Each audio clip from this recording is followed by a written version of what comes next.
Floating point is that magical format we're all kind of familiar with. It's super easy, and especially in game development, insanely useful, but simultaneously super difficult and riddled with footguns and gotchas.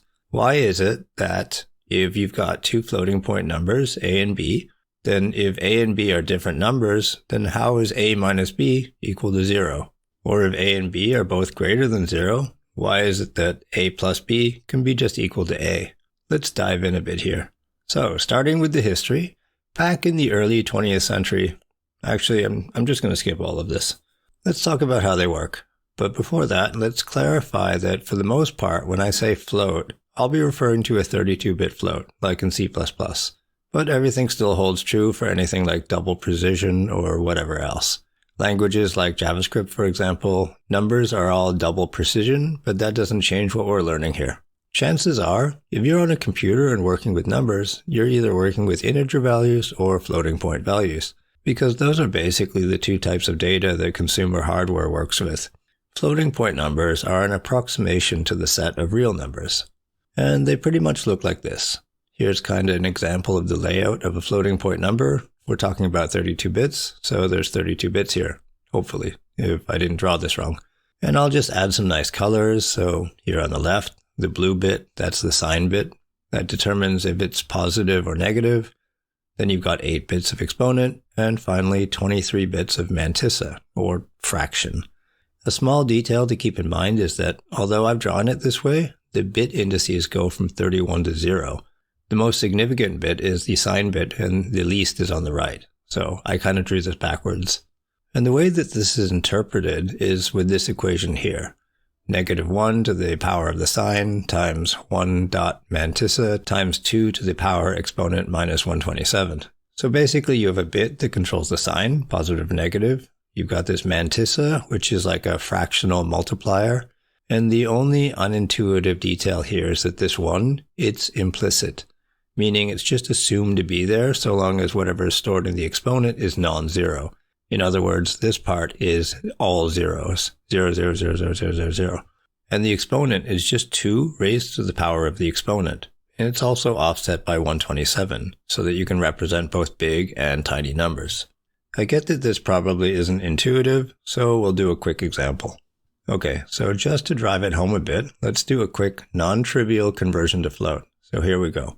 We're not going to do a million of these, so I'm just going to do 250.8. For no specific reason other than it's not super hard. So start with the integer portion. It's a simple base 10 to base 2 conversion, which is just a series of divide by 2's. So 250 divided by 2 equals 125 with a remainder of 0. 125 divided by 2 is 62, remainder 1. I'll just kind of fast forward through this, that I don't want to narrate this whole thing. And when you get your answer, you just reverse the bits, and that gives you 1111010. And now you have to convert the fractional portion. So that's 0.8. And that's done by a series of multiply by 2's. So 0.8 times 2 is equal to 1.6. So you take the 1. Now you get 0.6 times 2, and you get 1.2. You take the 1 again. 0.2 times 2 equals 0.4. Take the 0. 0.4 times 2, you get 0.8. Take the 0. And you're back at 0.8. So 0.8 times 2 is 1.6, but you're basically repeating at this point. So full number then is this long string. I'm not going to read that out. The next detail in the note is that the leading one is implied, since the exponent is non-zero. So we just have to move the decimal place to the right of the first one. And that means you moved 7 decimal places. So it'll be 2 to the power 7. Since it's 2 to the power exponent minus 127, you add 127. So the exponent that you store is 134. And that's 100000110. I'm not going to bother showing the math on that. So the full number then is this thing. So you get 0 and then 100000110 and then that whole long string of ones and zeros. And converting back is the same process in reverse. I'll be a bit lazy and I'll just take the mantissa, convert it back to decimal, that's 8047821. The mantissa is 23 bits, so 2 to the power 23 is 8388608. So divide one by the other and you get 0.95937 and some junk. The exponent is 100000110 or whatever. Converted to decimal, that's 134. Subtract 127 for the offset, and that's 7. And look at the exponent. Since the exponent isn't 0, the mantissa has an implied leading 1, so you get 2 to the power 7 times 1.9593 whatever. And that's 128 times 1.95 whatever, and that gives you 250.800003052 and some crap, give or take. And yeah, it's not exactly 250.8, and that's actually perfectly normal, and we'll talk about that in a second. So remember how I said the 1 is implied if the exponent is non-zero? Well, the obvious question then is, well, what happens when the exponent is 0? You get what are called subnormal numbers, sometimes also referred to as denormal numbers. And these are kind of neat. They're like a little hack on top of floating point to get some coverage on the range between the smallest normalized numbers and 0. The smallest possible floating point number where the exponent isn't 0 is pretty easy to figure out. It's just exponent 1, mantissa all zeros, and this will give you a number like 1.17549 something e to the negative 38. The problem is that the range of floating point numbers kind of abruptly stops at this min value. So you've got coverage from here to 1, but between here and 0, there's nothing. The subnormal numbers allow us to extend the range of coverage to that gap around 0. So with this gap, you can get some weird behavior with floating point calculations. Like, let's say you're staring at some code that looks like this. If A is not equal to B, then return the inverse. Looks pretty straightforward, except that without subnormal numbers, subtracting two unequal but extremely small numbers could lead to a divide by 0, despite them not being equal. If they're both super small, let's say that one is the smallest normalized number or float min, and the other is the tiniest bit more, then the result of A minus B is smaller than float min, or the smallest normalized value. And without subnormals, well, that just gets turned into 0. And you're going to have a bad time. Now, these subnormals can be disabled due to performance concerns, so depending on the compiler and optimization level, you might enable flush to 0, which also means that you could have something work in debug mode and not in release, which is always so much fun to track down. Anyway, if A does not equal B, but A minus B equals 0, now you know why. Now that we've talked about the basic format, let's talk about how floating point covers the range of real numbers. But to do that, we need to talk about integers first. This is just a quick refresher. There's nothing super special we're touching on. You've got a bunch of bits. Each represents a digit in a base 2 number. So if I've got something like 000110, well, that's 2 to the power 2 plus 2 to the power 1, or 6. Pretty straightforward. The only thing to specifically call out is that the integers, they exactly cover the space of possible integer values. Let's just talk about positive numbers. So if I've got a 4-bit integer, that means I can represent anything from 0000 to 1111. Or in base 10, that's from 0 to 15. And there's no integer values in that range that cannot be represented. This is leading to the fact that floating point numbers, they are approximations to the set of real numbers. They do not cover their space exactly. They get as close as they can. Your mantissa is how much precision you get. So let's say that we're looking at the floating point values 1 and 2. You've got a 23-bit mantissa. So 23 bits gives you 8,388,608 possible values, which means the range between 1 and 2 is cut up into segments of 1 over 8 million or so, and that works out to about 1.19209 e to the negative 7. And we can confirm this by taking the value of 1 as a float and incrementing the mantissa by 1 bit, the smallest possible increment. And the result is 1.0000011,921, I think. The difference being about 1.19 e to the negative 7, which is cool. So I'm not crazy and just telling you random lies. And incidentally, if you're a C++ programmer, this is exactly what float epsilon is set to. If you've ever wondered why that number was magically chosen, we're about to touch on that. The next interesting thing is that as we get to the next range of numbers, so the range 2 to 4, that range will also get cut up into 8,388,608 values. But since the range is now doubled, it should be about 2.38 e to the negative 6 for each segment. And when we do the math, so we construct a float value of 2.0, then we increment the mantissa by 1, and the difference is exactly that, 2.38 e to the negative 6. What we've been kind of driving at here is that there's this spacing between each adjacent float. And that spacing actually has a name. It's called an ULP, or the unit in the last place. And it's the distance between each adjacent floating point value. And what's interesting is that spacing is nonlinear. The set of floating point values isn't evenly distributed.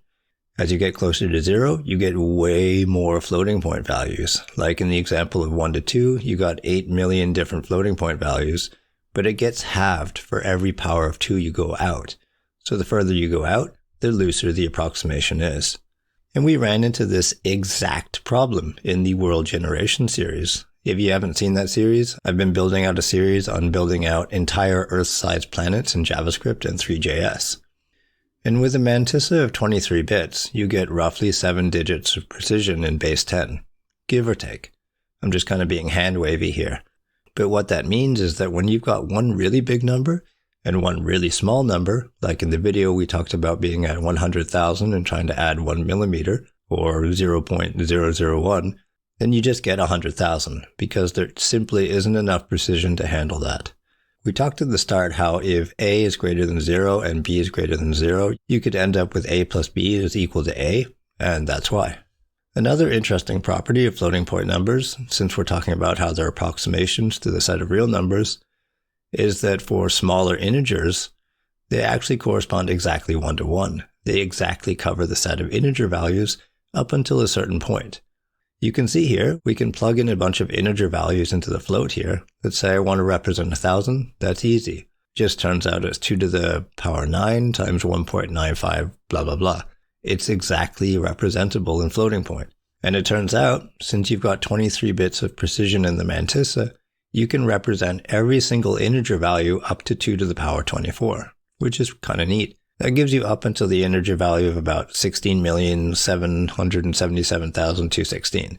But try adding just one more to that, and you can't. That's the limit. And at 1677217, they can't be represented anymore, and floating point will only cover even numbers and skip every odd number. So floats are fuzzy representations of real numbers, and because they're not exact, the math can behave a little differently than you might expect, leading to subtle bugs and errors.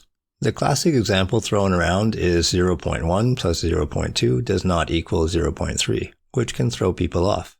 The problem here is that those numbers may be exact in base 10, but in base 2, they may not be.